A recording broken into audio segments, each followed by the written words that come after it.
साथियों, जय हिंद, जय भारत। मैं गौरव श्रीवास्तव भारतीय अपने YouTube चैनल के माध्यम से आप सभी के साथ मुखातिब हो रहा हूं। जैसा कि आप सभी ने मुझे पहले भी अगर सुना होगा, पढ़ा होगा या देखा होगा, तो आप हमारी विचारधाराएं, हमारी जो प्रतिक्रियाएं और हमारी सामाजिक जो संचेतनाएं हैं, आप उससे बेहतर तरीके से जो है रूबरू हो चुके होंगे। साथियों, मैं समाज की जो गलत नीतियां हैं, जो समाज की कुव्यवस्थाएं हैं, हम उन पर अक्सर आवाज़ उठाने को विवश हैं। और विवश इसलिए हैं चूँकि वो तबका आवाज़ या उठा नहीं पा रहा है, या फिर उठाता है तो कुचलने की पूरी कोशिश कर दी जाती है। साथियों, आज का यह वीडियो ऐसे संगठनात्मक ढांचे के लोग ना देखें। हो सकता है कि विशेष संगठन के लोगों को काफ़ी गहरा प्रभाव पड़े इस वीडियो के माध्यम से, चूँकि जो प्रतिक्रियाएं, जो व्यवस्थाएं लगातार देखने को मिली हैं, आज मैं उन्हीं के बारे में बोलने जा रहा हूं। और मैं जो संगठनात्मक ढांचे की बात कर रहा हूं, खासकर उत्तर प्रदेश परिवहन निगम के बारे में। उत्तर प्रदेश परिवहन निगम के जो संगठनात्मक ढांचे हैं, आज मैं उनकी बात रखूंगा और कर्मचारियों की संवेदनाओं को व्यक्त करूंगा। साथियों, मैं आपको बता दूं, भारत देश का सबसे बड़ा परिवहन तंत्र उत्तर प्रदेश का ही परिवहन तंत्र है, जो कि अपने बेहतर सेवा, यात्रियों के जो है सुगम आवागमन को लेकर के काफ़ी जो है चर्चा का विषय भी रहता है और काफ़ी सुर्खियां भी बटोरता रहता है। लेकिन जो बड़ी वास्तव में जो स्थिति है, जो बड़ी बात है साथियों, उत्तर प्रदेश परिवहन निगम के चालक परिचालक की, जो इस व्यवस्था की रीढ़ हैं या कह सकते हैं धुरी हैं, जिनके बिना परिवहन निगम का एक पहिया तक घूमने को किसी प्रकार से जो ख्यातियां बटोरता है परिवहन निगम, वो शायद ख्यातियां बटोरने को भी किसी प्रकार का कोई अवसर ना मिले अगर इन परिवहन निगम के चालक परिचालक ईमानदारी के साथ अपना कार्य ना करें। बड़ी विषमता का समय चल रहा है कोरोना काल। कोरोना काल में ज़्यादातर उद्यमी विभाग हो या फिर जो है तरह तरह के लोग जिनका छोटा बिजनेस है, या फिर नौकरी करने वाले लोग जो प्राइवेट जॉब या गवर्नमेंट जॉब कर रहे हैं, हर तरीके के लोग कोरोना काल से परेशान हैं, पीड़ित हैं, संकट में हैं। परंतु उत्तर प्रदेश परिवहन निगम जिस तरह की ज्यादती कर रहा है, वास्तव में क्या आपको मैं बताऊंगा तो आपको जानकर भी हैरानी होगी, क्या वास्तव में इस तरह की ज्यादती करनी चाहिए?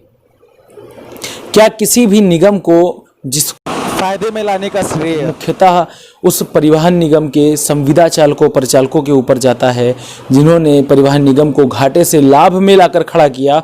क्या उनके भी वेतन की कटौती, जो कि परिवहन निगम 10 से 12-15 हज़ार रुपये तक भुगतान करता है, उनमें भी कटौती करना क्या उचित है क्या?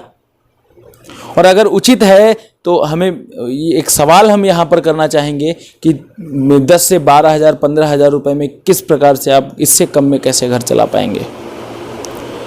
महंगाई अपनी चरम सीमा पर है। महंगाई से देशभक्ति का मुद्दा जोड़ दिया जाता है। देश को व्यवस्थित करने की बातें कह दी जाती हैं। देश को व्यवस्थित करने के लिए निजीकरण की मार भी बता दी जाती है। लेकिन साथियों, सबसे पहले मैं बताना चाहूँगा, जो निजीकरण है वो इस काल की तरह है जो कि निकलते समय भी पूछेगा कि टैक्स आपने जमा कर दिया है या नहीं जमा कर दिया है। सरकारी तंत्र जनता की सेवाओं को उपलब्ध कराने का, बेहतर सेवाओं को उपलब्ध कराने का जरिया होता है, और प्राइवेट तंत्र मुनाफा कमाने का बढ़िया जरिया। मैं बताना चाहता हूं साथियों, परिवहन निगम की जो बसें हैं ज़्यादातर मार्गों पर लगभग 8 से 9% राष्ट्रीयकृत मार्गों पर संचालित की जाती हैं, और इसका 12,500 से 13,000 के आसपास का बस बेड़ा भी है, और लगभग 35 से 40 हज़ार के आसपास परिवहन निगम के संविदा चालक परिचालक जो धुरी का काम करते हैं, जो इस जो है प्रबंधन की रूपरेखा को तैयार करते हैं, और जो है उत्तर प्रदेश परिवहन निगम में अपनी मुख्य भूमिका निभाते हैं और परिवहन तंत्र को लाभ में ला करके खड़े करते हैं। साथियों, जब से लॉकडाउन हुआ है अप्रैल माह से, उसके बाद से परिवहन निगम के चालकों परिचालकों का वेतन जिस तरह से दिया गया है या फिर दिया जा रहा है अभी वर्तमान समय में भी, वह कहीं ना कहीं अशोभनीय है, या यूं कहें कि उस बेइज्जती की तरह है जो सामने खड़ा होकर कोई भी व्यक्ति किसी की बेइज्जती या फिर थप्पड़ मारकर करता है। वास्तव में बात करें अगर हम परिवहन निगम के चालक परिचालक की, तो मुख्य जो भूमिका है उन्हीं की है, जो कमाकर लाकर परिवहन निगम को देते हैं और राजस्व की पूर्ति करते हैं, राजस्व में बढ़ोतरी करते हैं। बावजूद इसके नियमित कर्मचारियों पर बिना शिकंजा कसे हुए जो परिवहन निगम के रूढ़िवादी कार्यों में संलिप्त भी हैं, जैसे कि तरह तरह के प्रबंधन में ले लीजिए या फिर पार्किंग में ले लीजिए, वहाँ पर लेकर रह करके समय व्यतीत करते रहते हैं, किसी प्रकार की कोई भूमिका का निर्वहन नहीं करते हैं, बावजूद इसके उनको 50 से 55-60 हज़ार रुपये तक वेतन का भुगतान किया जाता है। संविदा चालकों परिचालकों की बात करें तो इनका किलोमीटर आधारित वेतन है, फिक्सेशन के आधार पर वेतन है। बावजूद इसके भी जिनको 1.5 रुपये प्रति किलोमीटर के हिसाब से वेतन का भुगतान किया जाता है, उनके वेतन में भी 3,000 से 7,000 रुपये तक की कटौती की जा रही है।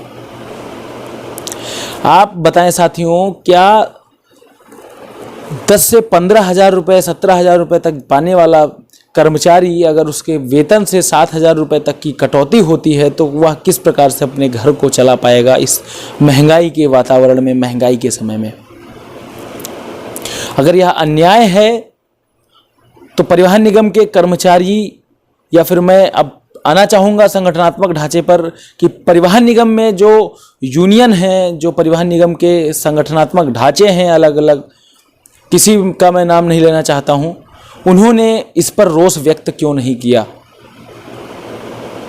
उन्होंने ऐसी प्रतिक्रिया, ऐसी फार्मूले को क्यों लागू होने दिया जो संविदा कर्मचारियों के ऊपर छुरी की भांति काम कर रहा है, उनका पेट काटने का काम कर रहा है, उनके बच्चों के भरण पोषण में बाधा उत्पन्न करने का काम कर रहा है। साथियों, कहने को श्रेय लेने के लिए अनेक संगठन आ जाते हैं मार्केट में। वह आने के बाद वो जब परिवहन निगम तंत्र से जो प्रतिक्रियाएं मिलती हैं उन पर अमल करने की वादे करने लगते हैं कि हमने अमल करा दिया, हमने अमल करा दिया। अब जब समय है उन संगठनात्मक ढांचों को कर्मचारियों का साथ देने का, तो वह कहाँ गायब हो चुके हैं। साथियों, ज़्यादा कुछ ना कहते हुए बस एक बात कहना चाहता हूँ मैं उन कर्मचारियों से जो वास्तव में संविदा पर हैं और अभी परिवहन तंत्र के शिकार बने हुए हैं। मैं उन कर्मचारियों से कहना चाहता हूं, क्या आप में अभिव्यक्ति की आज़ादी गिरवी रख रखी है? अगर नहीं रख रखी है तो आवाज़ क्यों नहीं उठा रहे? अगर आवाज़ की आपको उठाने में डर लगता है, आपको अपनी बुनियादी सुविधाओं के लिए, अपनी जो जहाँ पर वर्किंग एरिया है, जो आपका कार्य क्षेत्र है, अगर आप वहाँ पर अपनी आवाज़ नहीं उठा पा रहे तो कैसे आप समाज के जागरूक नागरिक हुए, कैसे जागरूक मतदाता हुए, कैसे जागरूक कर्मचारी होंगे। साथियों, कहीं ना कहीं बच्चे को भी जब भूख लगती है और वह रोने लगता है तभी माँ दूध पिलाती है, तो हम कैसे मान लें कि परिवहन निगम के रेगुलर कर्मचारी, नियमित कर्मचारी या फिर प्रबंध तंत्र हमारे लिए अपनी तरफ से कोई डिसीजन देगा, अपनी तरफ से कुछ अच्छी प्रतिक्रिया देगा। साथियों, सोचना हमें होगा, हमें एकजुटता दिखानी होगी, हमें तरह तरह के संगठनों, हमें तरह तरह के यूनियनों में न बंटते हुए एक साथ खड़ा होना होगा। संविदा के नाम पर, संविदा के काम पर, संविदा कर्मचारी के लिए हमें खड़ा होना पड़ेगा। शायद तभी कुछ संभव हो पाएगा, तभी शायद हम कुछ कर पाएंगे। लेकिन जब तक हम संविदा कर्मचारी एक नहीं हो सकते, तब तक यह यूनियन अपने फ़ायदे के लिए इन प्रबंध तंत्र से सौदा करते ही रहेंगे और हमें ऐसे ही शिकार होना पड़ेगा, क्योंकि हमने अपनी ज़मीर को गिरवी रख रखा है इन कर्मचारी संगठनों के हाथ में। हमें वास्तव में सोचना होगा कि हमें क्या वास्तव में लाभ दिए जा रहे हैं और क्या वास्तव में लाभ लिए जा रहे हैं, क्योंकि जो लाभ लिए जा रहे हैं वह हमारी कमाई का अंशदान है, हमारे संविदा कर्मचारियों की कमाई का अंशदान है।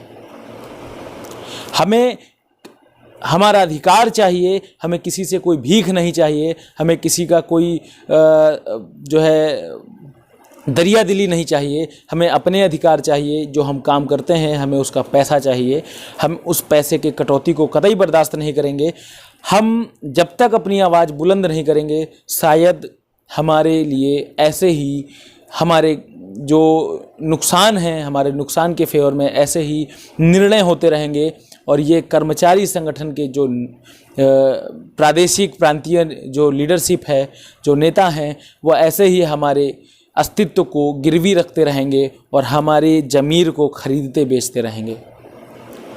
मैं जाते जाते एक बार फिर कहना चाहता हूं साथियों, जिस तरह की कटौती हो रही है, मैं अपने स्क्रीन पर भी दिखाना चाहूँगा कि जिस तरह से अभी कटौती की प्रतिक्रियाओं को दिखाया गया है, दिया गया है, आदेश दिए गए हैं, क्या उस पर किसी प्रकार के कोई कर्मचारी संगठन को आवाज़ नहीं उठानी चाहिए थी? अगर उठाई है तो रोक क्यों नहीं लगवा सके? अगर रोक नहीं लगवा सके तो आपका किस बात का वजूद है परिवहन निगम में, और किस बात के आप कर्मचारियों के लीडरशिप या फिर नेता होने का प्रमाण करते हैं, दावा करते हैं? साथियों, बस मेरे इस वीडियो का माध्यम से एक बात कहने का उद्देश्य यही था कि हम ज़्यादा से ज़्यादा जागरूक हों, एकता हो, यूनिटी में आएँ, यूनिटी में आकर के इस जो गुलामी की जो जंजीरें हैं हम उनको तोड़ें, हम अपनी आवाज़ को बुलंद करें। जब तक हम डरते रहेंगे तब तक हमें ये डराते रहेंगे, ऐसे ही डराते रहेंगे। साथियों, हमारी आवाज़ को आप सभी साथ दें, सभी कर्मचारियों तक पहुंचाएं, सभी कर्मचारियों को हमारे साथ जोड़ने का संकल्प लें। एक बुनियादी ढांचे के रूप में हमें एक अवसर दें संविदा कर्मचारियों को ही काम करने का।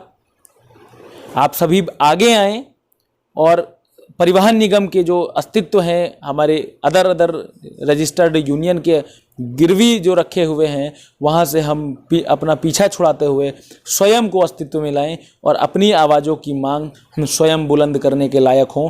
हम निडर हों, हम साहसी हों, हम अपनी बात को रखने का माद्दा रखते हों, ऐसी हम आप सभी से आशा करते हैं। साथियों, हमारे साथ लगातार जुड़े रहने के लिए चैनल को सब्सक्राइब करके बेल आइकन ज़रूर दबा दीजिएगा, जिससे हमारा आपका लगातार सामना होता रहे। और अगर किसी भी साथी को, किसी भी सामाजिक साथी को, वो परिवहन निगम से हो या फिर अदर किसी सेक्टर से या फिर आम आदमी हो, अगर किसी को किसी प्रकार की समस्या का सामना करना पड़ रहा है जो कि गलत भी है और कानूनी रूप से भी उसके साथ गलत किया जा रहा है, तो वह हमारे कमेंट बॉक्स में कमेंट कर सकता है, अपना नंबर दे सकता है। हमारी टीम, हम आपसे ज़रूर संपर्क करेंगे और आपकी हर संभव को मदद करने की कोशिश करेंगे। इसी के साथ सभी साथियों को जय हिंद, जय भारत।